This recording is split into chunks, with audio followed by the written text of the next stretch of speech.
If you are ready to transform your backyard into a haven of relaxation and luxury, look no further than our amazing podcast sponsor, L'Acqua Azzurra Pool Services. With over 20 years of industry experience, L'Acqua Azzurra is a name you can trust when it comes to services, equipment repairs, and restoration for all things pools. If you are looking in the South Florida area for your pool to be serviced on a month-to-month basis, L'Acqua Azzurra boasts an impressive 5-star rating on Google reviews, and it's a testament to their dedication to customer satisfaction and top-notch service. Also, if you mention Messi and Co, you will get your first month of pool service absolutely free. So don't wait. For pool service, patio renovation, or more, call them now at 954-793-7206 and get a free quote for any project. Thanks, L'Acqua Azzurra. Welcome in, everybody, to another very special edition of Messi and Co. Gian, Ashley, and myself, Austin, here with you guys to give you everything Inter Miami and Lionel Messi, as always, as we preview the upcoming match this Wednesday against Toronto FC, back at home for Inter Miami, coming off of a really rough loss against Atlanta United in Atlanta without Lionel Messi, without Jordi Alba. Our post-game show is up on YouTube right now under the live section. Gian and Ashley recorded live right after the game to give you all the reaction. So if you missed that, go ahead and check it out. We won't spend too much time on Atlanta today. We're going to more focus on Toronto, as this is a preview show, and talk about some things that came out of training this week leading up to the match on Wednesday, and some questions that definitely need to be answered, and we're going to do our best to have them answered, but we honestly don't know what the heck is going on right now. And I think that's where we should start things off. Tata Martino had a prepared statement, and I know Ashley has it ready. She's going to read it to you guys if you missed it. Here is what Tata Martino had to say earlier today. Every player on our roster wants to play every match. That is the mentality of our group. We have a lot of important matches in a short window of time, and one of my responsibilities as the coach is to care for my players and help them make the hard decisions that will give us the chance of keeping everyone healthy during this busy run. Beginning on Wednesday, we have 6 matches in 18 days, which is 1 match every 3 days, including the Lamar Hunt U.S. Open Cup final. Regarding Messi and Alba, both players will train in the full session today with the team, and after that we'll see if they're available to play and to what extent, end quote. So it's a weird one. First of all, it's weird that he had it prepared and they handed it out to media members. I thought that was a weird thing that I had not seen a coach for Inter Miami do ever. Obviously, the situation right now is extremely dicey when in regards to Messi, because you want him to be playing in every single game. Lionel Messi playing in the games gives you a better chance at reaching MLS playoffs. It's something that we have talked about so much on this show. And my main takeaway from this is that because he completely highlighted the US Open Cup, that is what they're going to be focusing on. He's not necessarily worried so much about 5 of the next 6 games in the 18 days. I think he's more so worried about one of those games, and that one being the U.S. Open Cup final against Houston Dynamo on the 27th. That's my main takeaway, and I also think that it means we're going to see a little bit less of Messi than we probably initially thought. We thought that this team might go all out for MLS playoffs, but in reality, kind of seems like they may be satisfied with Open Cup and with the Leagues Cup final. Gian, what are your thoughts on what Tata Martino had to say today? Yeah, I thought it was quite interesting that it was a prepared statement. That was pretty not expected, but I think he's preparing us, the fans, preparing those that follow the team, that follow Messi, to say, hey, yeah, he might not, be playing as many games as you guys thought he was. I think he's also trying to take the load off of the players as well, so that there are no maybe misconceptions that some of these players, specifically Messi and Alba, are holding out. He said that in that statement that these players, they want to play it, and if it was up to them, they'd play every game. So I think he's just making sure that he takes the responsibility as the coach, and making sure he puts the onus on him, saying that if there's any decision on not playing, it's mostly going to come from me. These guys want to play every single game. So I think that that's also just trying to manage the perception of the team and the players, and making sure that he takes away, I think, any backlash that there might be around this situation where Messi and Alba don't play. So I think that's the first thing. The second thing I think is that we don't really know what Messi is going through right now. We had heard right after the Argentina-Ecuador game that maybe he had tweaked something or that he felt something that didn't feel right. That's why he came out. Then we had reports that, that it was just it was just fatigue on the body. But if it was fatigue on the body, then why did he go through he went through some other extensive medical checkups that I think you usually wouldn't go through. That was, I believe, in Argentina right after the game, that you typically wouldn't go through for fatigue. So really, there's not a lot of news or real factual things that are coming out of this. So we're still guessing. Was there really something wrong? Was there not? Because he hasn't played in quite some time since that Argentina game. He missed the game Argentina against Bolivia. Then he missed last Inter Miami game. So I think that this could be Tata, without really saying it, we're going to keep resting him. And I'll say, if there was ever a game to rest him, it's this one coming up tomorrow, which to me is probably one of the easiest games that Inter is going to have or has left. And I don't see any need to risk him. So like every fan, like all of us here at Inter Miami and those of us that follow, we want to see him play. But at the end of the day, this is only the beginning. I mean, the last thing you want is for an injury to happen when you've got two and a half years left of Messi, right? Ashley, kind of agree with that sentiment. Yeah, I think what Gian said is on the money. I think that the reason for the prepared statement is because they don't want every single question about, and maybe, like you said, tempering expectations, things like that, without having, and also having the competitive advantage against who you're playing. You don't necessarily want them to know who is going to be available and not available until, an hour beforehand, which I understand. I also think the results depending on how the result pans out tomorrow, I also think it's actually going to make a big difference in how much Messi's going to play. I think if at all 3 points and if other, games on the table go our way, I think they're going to probably side toward him playing a little more than not playing. But if it starts to feel like it's a little bit more out of hand, I think that they'll let him down. But yeah, so I really do think it's a day-to-day thing, or, match to match, depending on where everything is. Maybe, the fact that he had such a high amount of games in such a short amount of time. We went straight to the final. We won a final. We were in the semifinal. There was a lot of big things happening. And then he goes to Argentina, and, he's obviously on the older side. He still is I still choose him for almost anyone in the world right now, but you want to be careful because, like you said, there's so much more to go, and they're playing for a cup final next week. And I don't know how much people know about the U.S. Open Cup final or the U.S. Open Cup in general, but it's the same thing as like the Premier League, the British FA Cup, where it's professional teams from a bunch of different tiers get the chance to qualify and be part of this tournament, and then it becomes single elimination.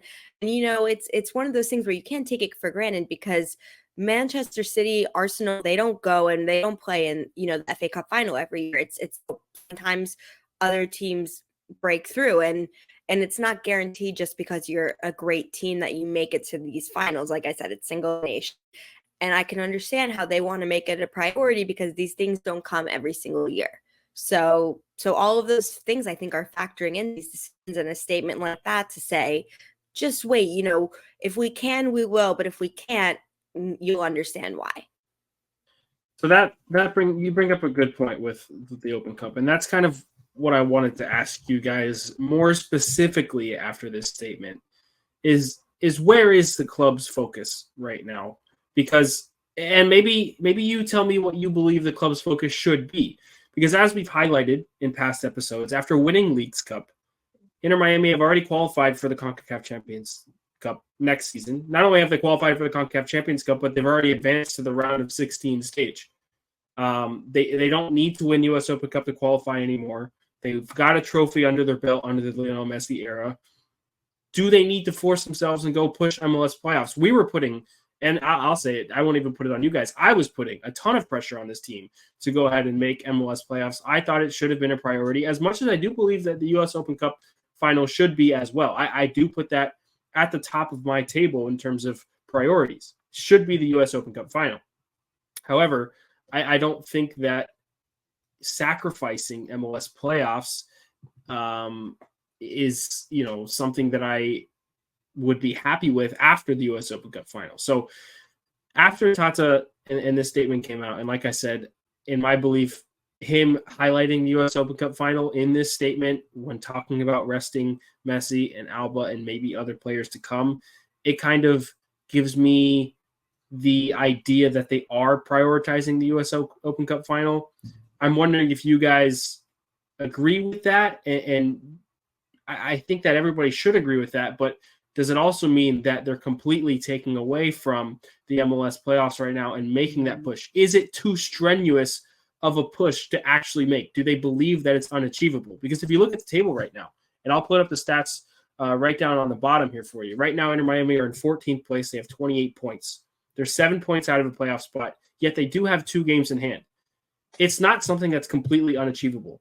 Miami can go into this next match week with fate completely in their own hands, depending on their own results, or depending on other results, not on their own. They got lucky, I will say, after the Atlanta match, with most teams above them actually just gaining draws, dropping 2 points here and there. Everybody seemed to have dropped 2 points. And that's why they had gone from just 6 points out of a playoff spot to now just 7. So it still makes it so achievable for them to be able to do this with the games in hand that they have. Like I said, I don't think they should take any focus away from U.S. Open Cup final. If it means resting Messi against Toronto, if it means resting Messi against Orlando in Orlando, for me, that's the one I think that he should sit out of. To go into that Wednesday final with a fully fit squad, then sure, go ahead and do it. But after the fact, if they are to win, it should still be all guns blazing for MLS playoffs. Where do you guys see the club's focus, and what do you want to see in terms of the load management with these guys? I'll just kind of reiterate what I just previously. I agree that the Open Cup final is the priority, because, like I said, in just compared to England or to the Supercopa, what is it called in La Liga? Copa del Rey. Copa del Rey. Right. Okay. So that it's just to give people some context. It's the same concept as the Copa del Rey and as the FA Cup. You don't make it to the final some teams do, but rarely. It's single elimination. It's about, 5 teams get their shot, and it's a really prestigious award to win. So I think it would be, or cup to win. I think that's definitely the priority. I also think that with these 2 games that we have before it, tomorrow with an inferior opponent with Toronto at home, for all intents and purposes, in Miami should be getting those 3 points. That means, in personal opinion, if Messi is completely healthy, I'd like to see him in the last 30 minutes, because I think it's, not that he's a rest over rust where he's the best kind of no matter what, but for the team in general and just having the repetition, having the comfort of playing in the system, with the players, I'd like him to play 20 to 30 minutes tomorrow. If, depending on everything, we'll see. He may start. We really don't know. I think the point is we're trying not to competitive advantages. And I think that's actually really important in sports. And then, the Orlando game, I don't want to not do it, because if you think about the first Orlando City game he played in, he was totally into it, and he loved the rivalry and passion and the excitement. And knowing who he is, unless it's something we really don't know about in terms of injury, or there's something really crazy happening, as a competitive spirit and as one of the greatest of all times, I don't see him not wanting to be in it, especially when he knows there's high stakes. I think he'd really and push to be in it. And then you also don't want him to play 0. Like, you don't want him to be out. What would it be then? The Open Cup 29 days without him playing, or 28 days without him playing. For him to go from 0 to playing a full game could do it, of course, but I don't think it's necessarily the best idea. So yeah, I mean, putting those things together, I think the club focus, having it be the final, makes a lot of sense because, like I said, it's a really big thing. You don't get it every single year. With the playoffs, though, depending on tomorrow's result and how things shake out, what they do with him after the cup final, that is more so when you can really question how much the team and the front office care about making it to the playoffs. I think it's hard to make that decision before this final. I can also imagine, sorry, before you go, Jen, I can also imagine that there's probably pressure from ownership to say, hey, listen, Tata, we have a U.S. Open Cup final at home in front of our fans. Messi needs to be playing at 100% in that match. They have to go out and win that match. So that's why I also think you're seeing a little bit of conservatism from Tata Martino in regards to all of this, because there might be some, hey, we have goals that are a little bit more important right now than just squeaking into the 9th spot. When we have a final to play for the first time ever at home, that may be the most important thing in the club's history right now, especially to the ownership group. So I think that also might play a part. Yeah. Also, super quick. I'm sorry, Gian. Really, I just remembered this in case you also want to talk about it. The fact that he posted the Instagram of the game though tomorrow leads me to believe that, again, unless he's like, I feel like he's going to have to play a few minutes of it from like legal FAA registrations or FDA, whatever whatever the term is for FCC for there's in America, in North America, there are rules in terms of sponsorship, paid and promoted posts that you have to be able, like you have to hold some type of compensation for it. And I don't believe he can get a post about himself if he's not participating in it. That's not 100%, but just something to keep in mind. He may be playing minutes tomorrow because he posted it. You know, that may be internally them saying, okay, well, you know, that's that. So I don't think they're prioritizing either, to be honest, between the U.S. Open Cup final or the playoffs. I think it's more of a what's going on during the current moment, just because, you know, really, as you were saying previously, if you're going to rest Messi, it's got, and you have that opportunity to continue resting Messi, you've got a game against one of the easiest rivals that Inter Miami is going to have since Messi's arrival. They can easily win without Messi tomorrow, or even without Alba. I think they can win very easily. On top of that, you kind of have to understand. I think that they understand that after tomorrow's game, that the playoff chase is still very much alive, looking at who the opponents are moving forward in the league. And if we look at that, we've got 7 games left, so 21 points up for grabs. We're 7 points out of 9th. 4 of the games that we have left are against teams that happen to be between us and 9th place. So we've got four opportunities to almost like double up on points, take points away from the teams that are also trying to make it to the MLS playoffs and obviously gain 3 points for us. So I think they're looking at that to say we've got 4 games of people that are also between us and DC United. Then 2 more games you've got, and are the 2 hardest games, which would be against Nashville and against no, not Nashville. I believe it's against Cincinnati and Orlando. Cincinnati, we beat them in the Leagues Cup, so I think that they can go ahead and replicate that. Open Cup.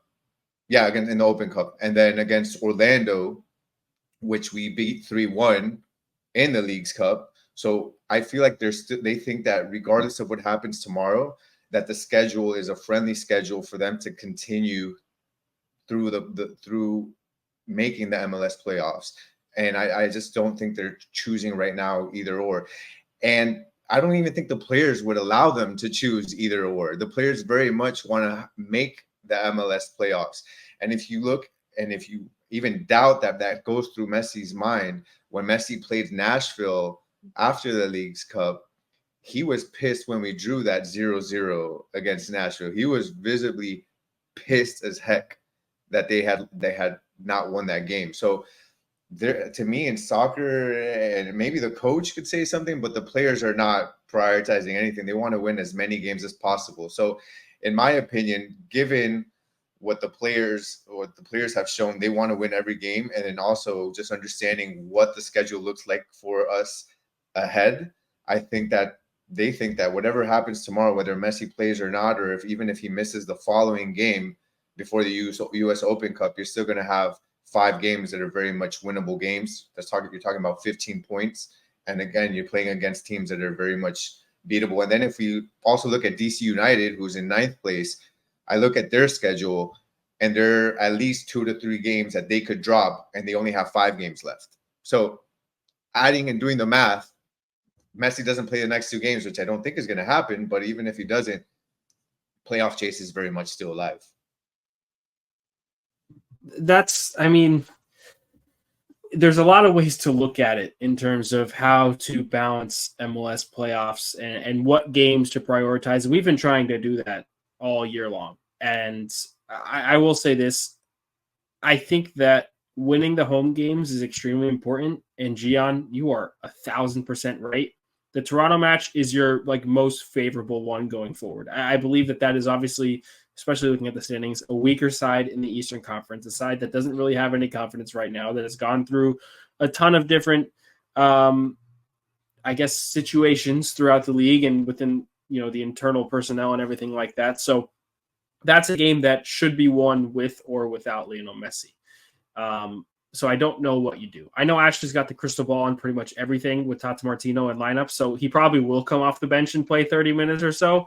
And I think that would make sense. But then going into the Orlando match is where I start to draw questions, because it's 3 games away from that Open Cup final. It's a Sunday game.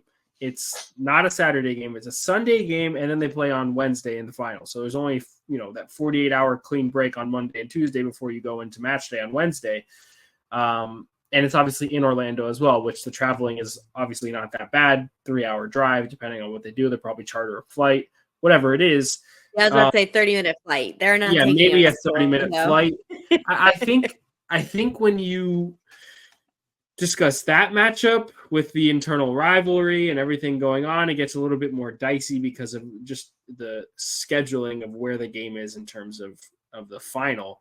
And that's why I turned to, it's more on ownership probably saying Messi needs to be playing 90 minutes on next Wednesday, I should say, in front of all the fans for a trophy. And that should be the priority over everything else. Tata has also said multiple times in interviews and press conferences that they know it's a tall task to make MLS playoffs. And he's very aware of, and the whole team, I believe, is very aware of the tall order that it actually is to go ahead and overcome the deficit that they were in, or that they were handed by Phil Neville and the previous team. So 7 points and how many games? 7 games left, right, Gian? I mean, that is extremely, extremely doable, but I guess these 6 point giving up, man, it's so tough. They Look, have we've to said win this. Yeah, we've said this from the beginning. We've said this from the beginning that they've already done and put themselves in a place that they wanted to be. They've reached goals. The MLS playoffs has always been the cherry on top for us. So where we've been excited and doing all the math and all of that is because we want them to make the playoffs. But again, we understand the entirety of this situation and know that it's the cherry on top. It's the extra reward. So, I mean, just going back to the schedule, it's still so doable. Like it doesn't take it. Tomorrow is an easy game. After that, you've got 4 games where there are games that are very winnable games because they're teams that are at the bottom of the leaderboard on the Eastern Conference. You've only got 2 really tough matchups remaining of the last 6 matches of the season. So you've got 4 winnable ones, 2 difficult ones. I mean, and also what we have to remember is, when right before at the end of the Leagues Cup, when we were talking about the journey to if they wanted to make this playoff push and if they, what it would take and that and there. I think, before the Atlanta game, what we have to remember is that they got 13 of the first 15 points that they needed of 5 matches. They won 4 and they drew 1. So they got 13 out of 15 points. I think that was, a big indicator of the team's efforts and their goals. And so, Gianna, I really agree with you. I think it's going to be a match by match basis. I think that from now until the league, we keep saying Leagues Cup, to the US Open Cup final, the priority is going to be to have the best available 11 for that match, 100%. I think like I said, I'm going to just guess. My opinion is that for Wednesday and Sunday's game, I think they will use Messi if they feel like they have to, or that it will make a big difference in the game, meaning in the second half. I don't foresee him starting either game based just on the intel that's in the past. If he does, great. That means he's, feeling great and he wants to get back into the swing of things. I think that for both of those games, if it's a really close game, I expect him to be subbed in to win, in my personal opinion. And then after, depending on these two results, after the US Open Cup final, barring the Charlotte game away, if we can win out or we need to get positive results and we can make the playoffs and we can maybe even be 7th or 8th in the playoffs, something like that, and feel fine, he's going to play every game. If things, there could be other cards that are dealt in a bunch of different ways. But after the Open Cup final, if he can play, he's going to play. Like if he feels healthy, he's going to play. If the results keep going in the direction that they need him to, he's going to play. I think that there are a lot of factors with his salary and his partnerships with different people, that this isn't like the NBA where there's 82 games and sometimes there's load management. They even just passed a law, NBA law, like a week or two ago, about how you can't sit 2 superstars the same night, which I think is actually for the best. But there's less games now. There's technically a 4-month break, right, until the season starts again. And with the amount of money MLS has invested, they're not going to be very happy if he sits the rest of the season and doesn't play. They're not. And neither are the people who are paying for the different packages, sponsorships, the fans. It won't be good. And so if injuries are not a factor in this, and it's really just going to be about tactical and finishing out the season as best as possible, getting that best 11 for the US Open Cup, I think he's going to play a lot more than maybe we think now. From a mathematical standpoint, with the 7 games remaining, obviously that alludes to 21 points possible. In years past, or I think it was the last 3 years, the average number for 9th place in terms of points in MLS conferences is 45. Miami are 17 points removed from that number exactly. They're at 28 points right now. With all that said, Miami have about 4 points at most on average that they can drop in the next 7 matches in order to have a shot at making that 45-point line in order to be the 9th place team. Gian also made a really good point. A lot of these games that they have coming up are against teams that are directly ahead of them. 2 against Charlotte, 1 against New York City FC, 1 against Chicago. Those are going to be the really key ones. The Chicago one especially, because right now with where Chicago stands, they're your main threat over DC United because, yes, they do sit back on the table. However, they do have a game in hand. Miami need to take that away from them with the win at Soldier Field in October. And if they do that, then it gives them a better shot. So they still probably have fun game. Oh God, I can't wait for that environment. It'll be great. I will be there, by the way. So that will be awesome. I'm excited for that. So about 4 points. That's the wiggle room that you have. And I think that we've all come to the agreement that after these 2 matches, which they should win on Wednesday, and we're going to talk everything Toronto. Don't worry, we've got it all coming. They should win on Wednesday. The Orlando game kind of really, other than for personal pride in terms of, the Sunshine Derby, South Florida Classical, whatever you want to call it, I don't care.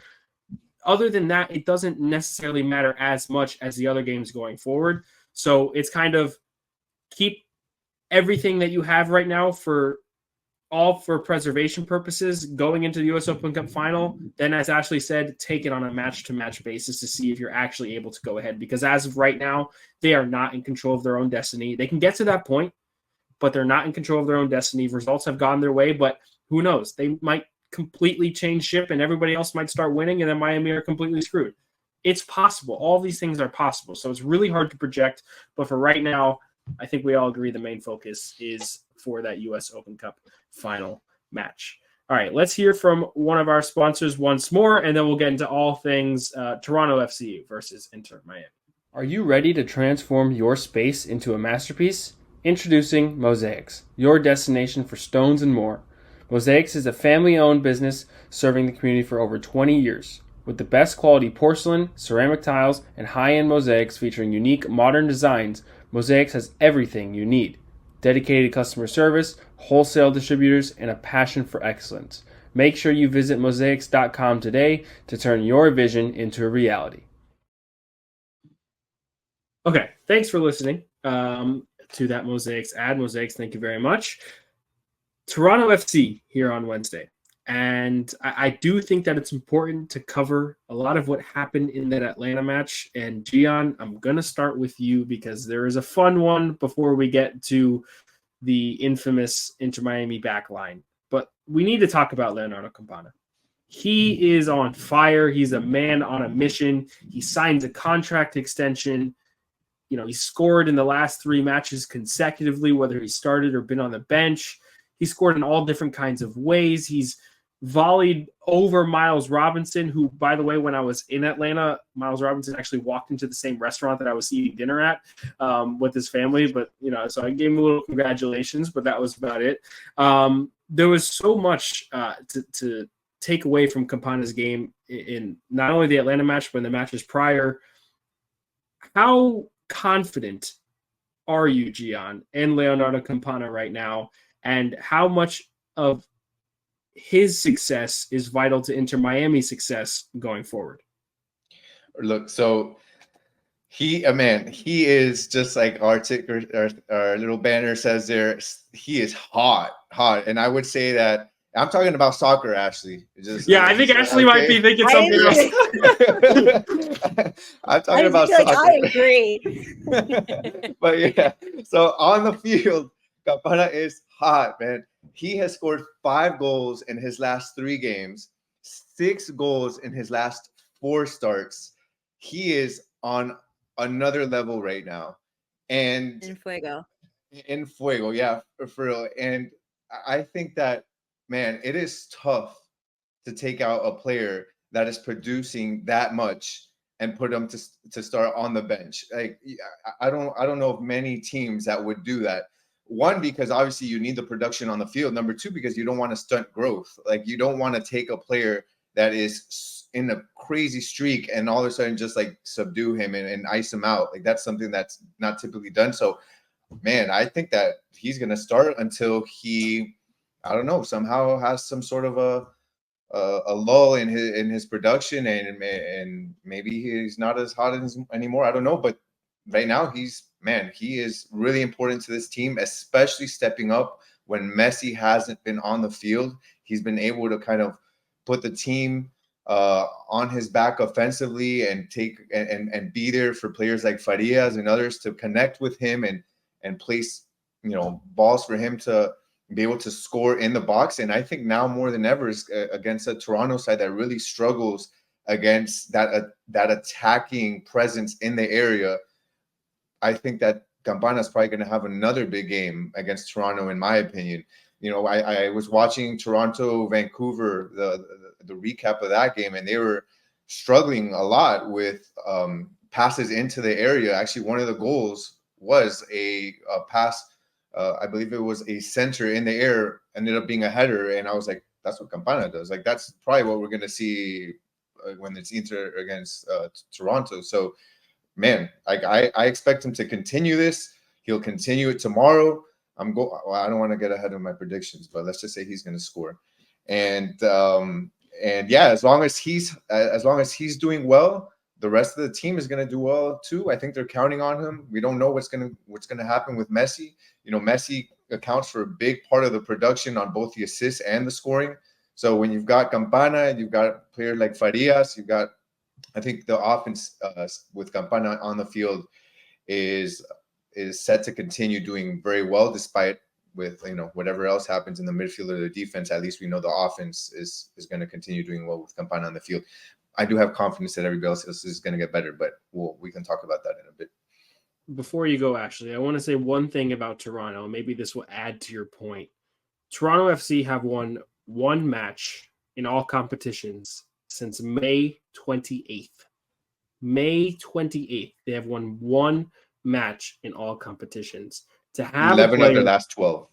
Isn't crazy. To have a player like Leonardo Campana up front, who's in form, who can take over, I guess, a defensive line like he did against Atlanta by himself at times without the aid if it's not needed, I think that gives you a better chance to win. Other than his looks, Ashley, which we can talk about in a whole other show, what are we saying about Campana? He's gonna make so much money off of his looks and his goal scoring. I'm telling you guys right now, he's gonna get so many sponsorships, like it's not even funny.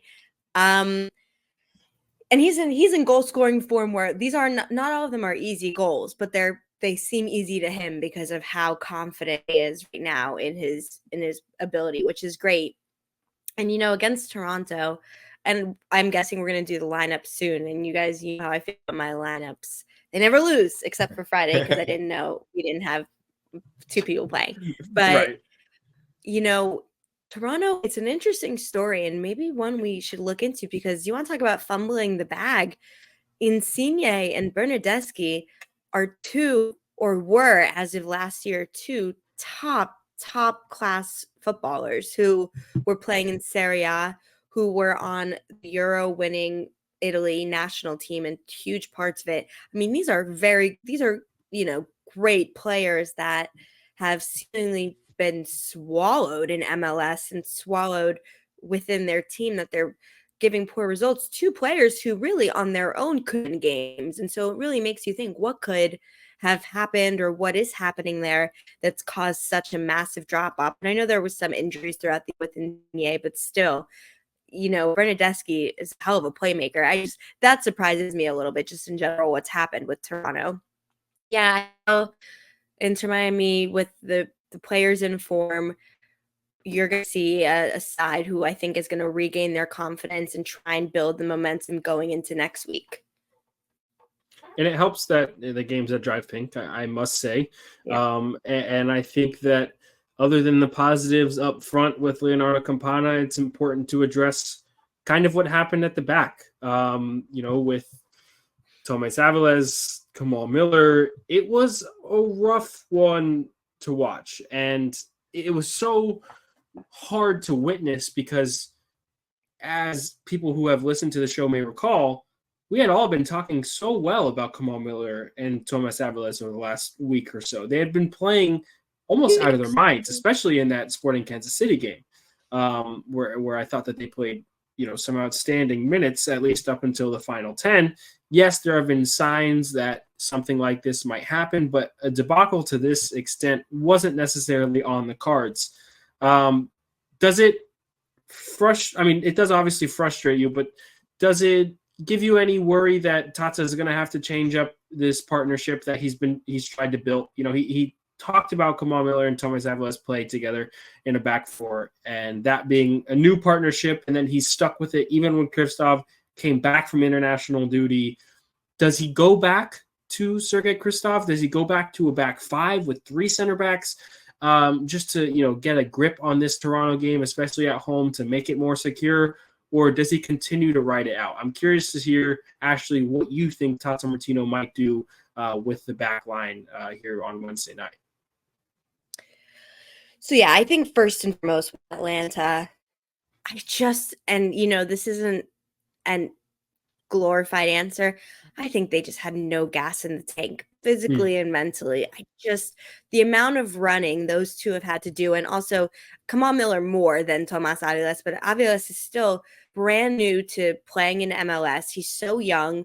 I think they both just They just didn't have it in the tank. I really do. I don't think it was necessarily a reflection on their partnership or their abilities. I think it just was one of those matches where it just got really out of hand and they lost all of it inside. What do I think that's going to turn into? Should we do our lineups, or do you want me to just say what I think the defense is going to like? We can go straight into the lineups. I'm ready for it. So I think we're getting a back five. I think we're 3-5-2. I agree. Or 5-3-2. I think they're the same thing. They are the same thing. Yeah, they're the same. It's about offense versus defense. I think that we're going to get the 3 center backs with Kristoff, and I think you may see Ryan Saylor play tomorrow as a sub. I think right back it's going to be Yedlin. Left back, I really think it's going to be Alba. I'm Messi. I think there's definitely a lot of smoke and mirrors with. But Alba is younger, and I'd be very surprised if Alba didn't play as starting left back. In the middle, it's going to be Arroyo and Busquets. I don't know who the third person's going to be. I really don't. I think it may be Ruiz instead of Karmaski. We'll see. Ooh, okay. I know. And then I think it's all very dependent on if Messi plays or not. If not, I think it's going to be Ruiz, and then up top you're going to have Campana and Farias. That's what I think it's going to be. I kind of am on the same wavelength there, other than I think that you might have to play Karmaski over David Ruiz. I know, because you need the forward. You need a little bit of that, but I also think that David Ruiz has more defensive tenacity than Benjamin Karmaski does. And if they're really trying to secure it, maybe play through the wings, which are Alba and DeAndre Yedlin, and try and get those crosses into Campana. Maybe you use David Ruiz to help build more of a fort in front of the center backs. I'm not sure, but I'm not going to count. Want to hear something?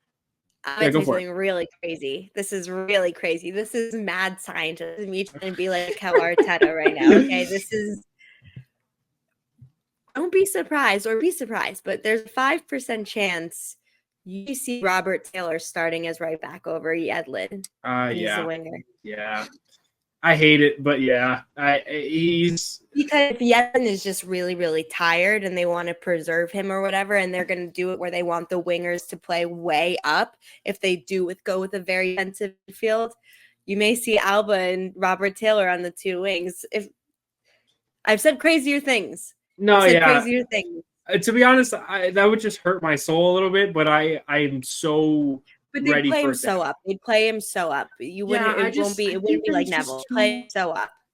He's too reserved. I mean, Tata's done it before with Robert Taylor, and it didn't look as great until they had to push forward. So I don't know if you could see it from the starting whistle. I definitely see it as a possibility, and maybe you bring DeAndre Yedlin on late and move up Robert Taylor. I'm not sure, but anything Ashley says in terms of lineups, you can't rule out. Gian, where do you stand? I feel like that was like a daily fantasy pick that you just did there, like where you go for the player that's used the least amount in lineups, like that 1%. Right. You just see when they're trying to get the creativity on the wings. Robert Taylor's more creative than Yedlin. No, yeah, he is 100%. Yeah, fair. But, so before I do my lineup, I just want to touch on something real quick about the previous topic in regards to the Kamal Miller and Aviles as center backs. I just want to say let's also not have short-term memory, because we were praising these guys a couple of weeks ago about how well they were doing, and it wasn't just them. The entire team was off this last game. And for those of us who have watched a lot of soccer, we've seen some of the best teams out of nowhere look like some of the worst teams. I've seen Barcelona get beat by teams at the bottom of the table. And that's what I felt like I was watching against Atlanta. Not that Inter is Barcelona at the top of the table, but I saw a team that just wasn't themselves. It was quite different. I didn't see them being overmatched. I would have been more, I think, bothered if I would have seen them playing their game and just been completely outmatched. They were outmatched because they were playing so poorly, and against a team that is so good attacking. Atlanta is one of the teams that scores the most goals in the MLS, in MLS, that you can't make it that easy for them. And that's what Kamal Miller and Aviles did. They made it even easier for a team that doesn't need any help scoring by being very imprecise in their passes. 2 of the goals that we got scored on were because Aviles made a bad pass that ended up getting intercepted, and a right away counterattack. Then on the left, same thing with Miller, bad pass, counterattack, score. So I think that was, as long as they can get that part fixed and be more precise, more accurate with their passes, I think they're going to be okay. So I wouldn't worry about Aviles and Miller moving forward. I wouldn't put Kristoff, because to me it seems like Aviles is who they've picked as their CB for the future.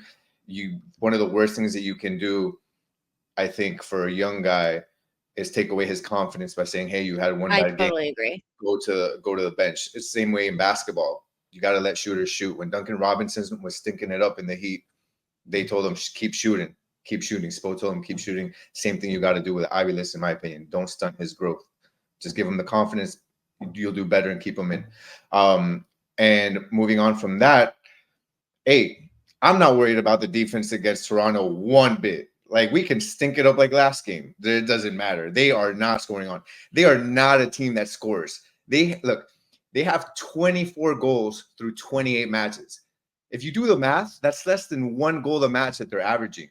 0.85 to be exact. I did the math before. I'm not doing it in my head, just in case you're like, wow, this guy's really smart. But so Colorado has so anyways, Colorado has scored less than 18 goals in the MLS, which is the only team that has scored less goals than Toronto. They've also been held scoreless 15 times. There's 15 games this season they have not scored. In May, they went 3 games back to back without scoring.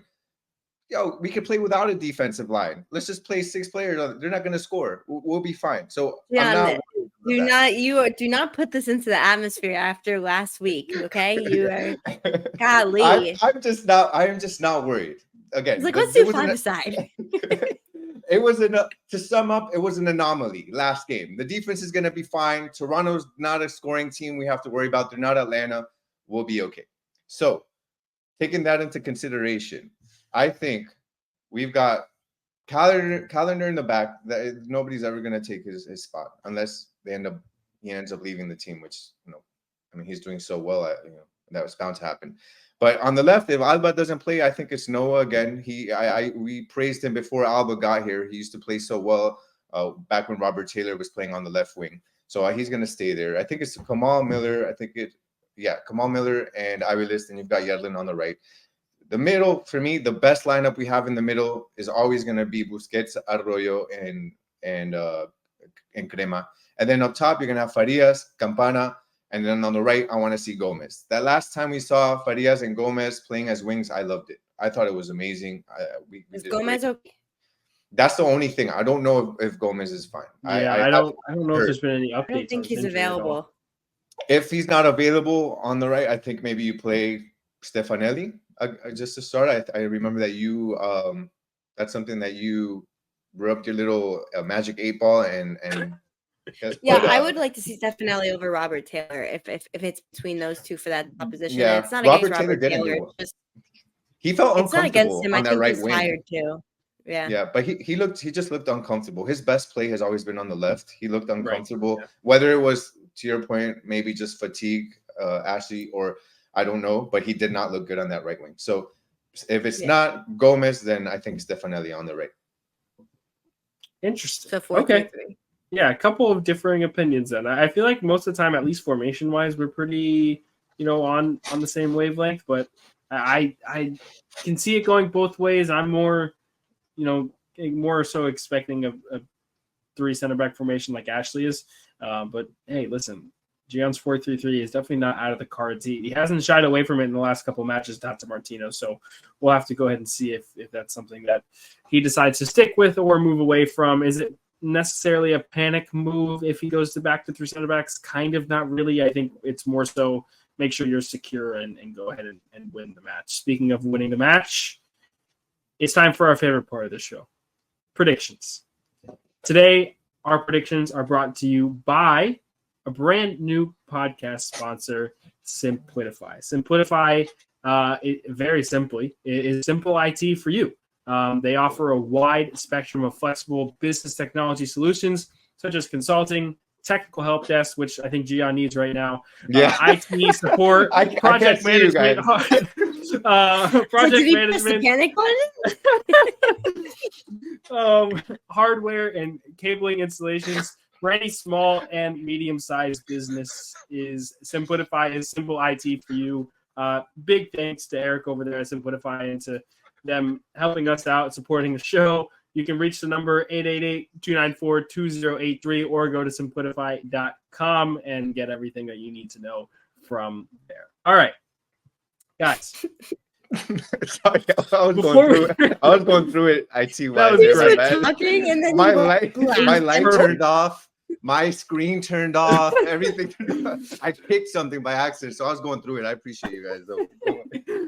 Oh man, Like, I've had that happen before.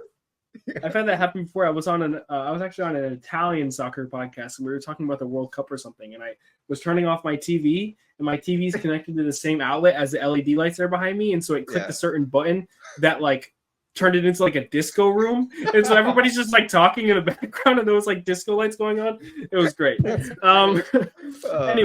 Anyway, predictions. I'll start, and I will say that Inter Miami win just point blank 3-1. Campana scores 2 yet again. That's my prediction right away off the bat. 3-1. Campana scores twice. No ifs, ands, or buts about it. Ashley?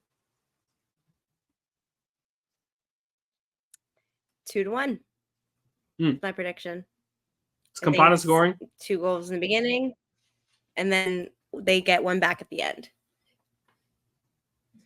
Okay.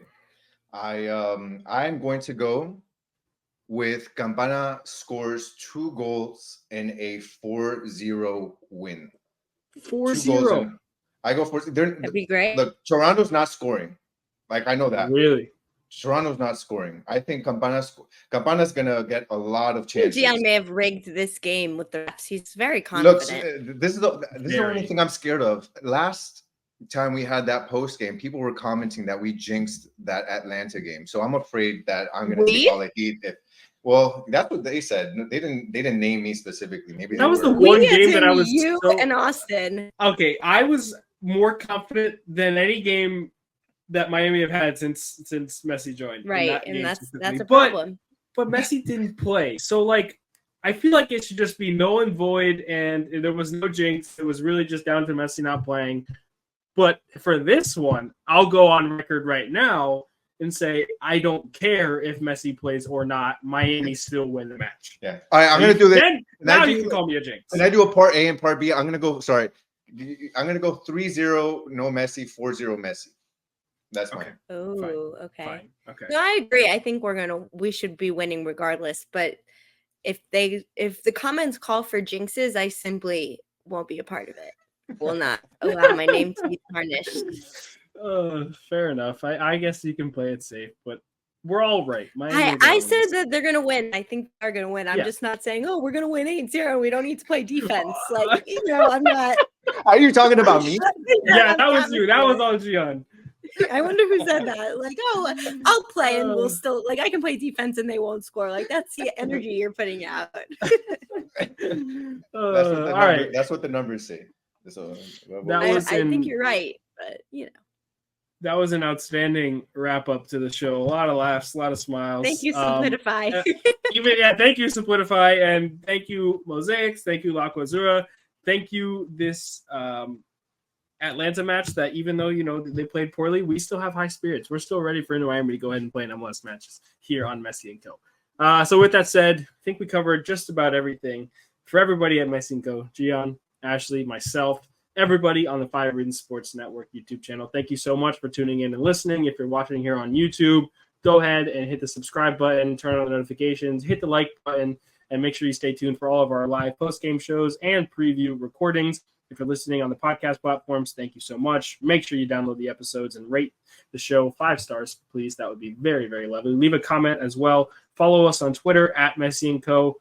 Drop comments and replies anytime to any of our tweets. We're covering Inter Miami on a daily basis. And for anybody who is on one side or the other, go ahead and search on the other platform. It does us a huge, huge favor.